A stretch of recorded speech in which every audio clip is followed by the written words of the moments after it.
Now, pag-usapan naman natin ang perimeter at area. Okay, so makinig mabuti kasi ang formula na gagamitin nyo dapat kabisado nyo. Okay, so let's define perimeter. Perimeter is the sum of the measure of all the sides of closed figure. It came from the Greek word peri, means, which means round or around, and meter means measure. So, ibig sabihin ng perimeter is the sum or yung total ng buong side ng isang closed figure. Okay.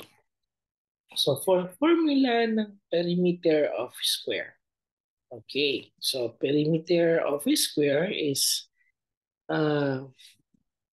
you can measure that in P is equals to 4 times S. Bakit 4? Kasi ang square ay apat ang sides niya na pare-pareho ang sukat. Okay.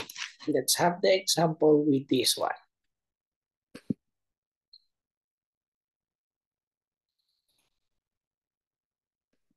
Okay.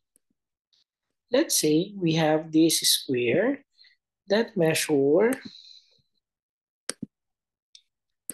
3 centimeter. Okay.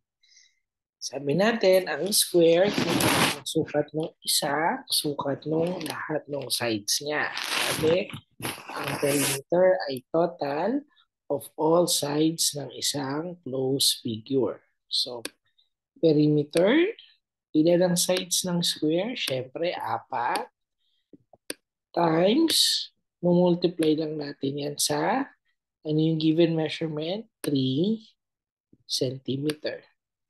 Okay. So 4 times 3 centimeter is equals to P. Yung perimeter niya is equals to 4 times 3, that is 12. Okay, don't forget yung measurement natin, yung name ng measurement natin, that is centimeter. Okay, kuha ba? Okay, another example. Okay, let's say we have 10.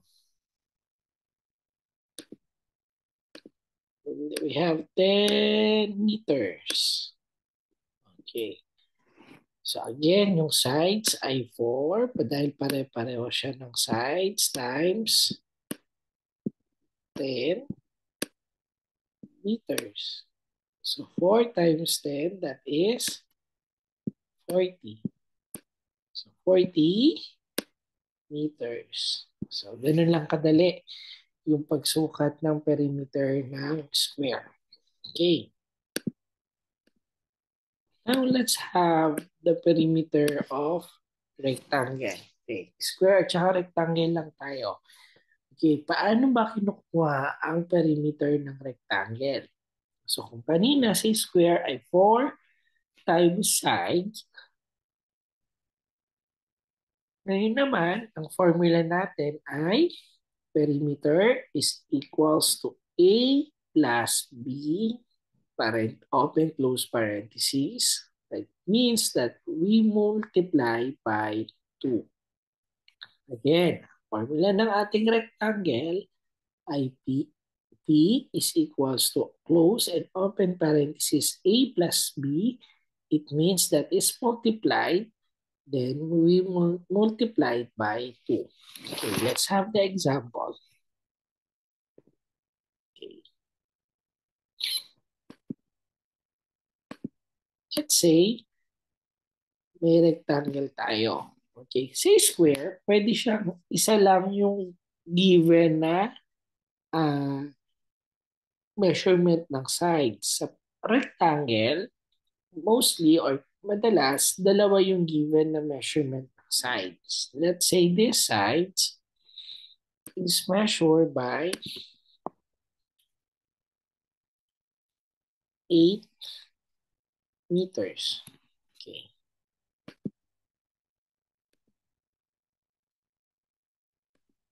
8 meters. And this side is measured by 2 meters. So sabi, yung formula natin ay, ano yung formula natin? P, sa rectangle, perimeter P times or P is equals to A plus B is equals to A plus B times 2. Okay. So P, ano yung magiging A natin dyan? Side A, pili lang kayo dyan. Kung yung 8, so 8 ang A natin. So 8 meter plus, ano yung B natin? 2 meters times 2. Okay, so P is equals to 8 plus 2, that is 10. 10 meters times 2. So 10 times 2 is equals to, very good, P is equals to 20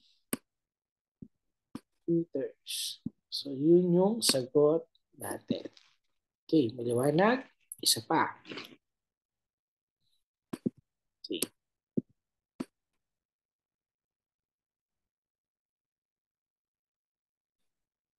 Okay. Okay, let's say we have the rectangle measured by, okay, this side measured by 3 inches. And this side is measured by 12 inches. Okay. So again, ang gagawin lang natin, susundan lang natin yung formula. P times P is equals to A plus B times 2. Okay.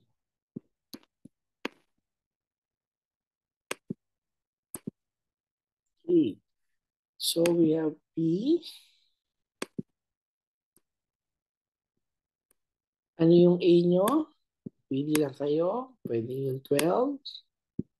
12 inches plus, okay, 3 inches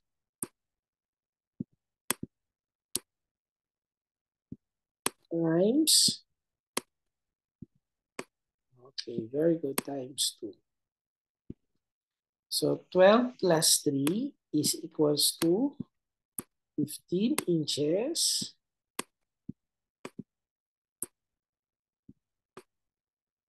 times 2. So 15 times 2, that is 30 inches. Okay. So madali lang. Yan. Kung nalilito, pwede nyo ulit-ulitin yung video. Okay. So that is the formula ng perimeter ng rectangle at ng ating square. Okay. So perimeter yan. So paano naman ang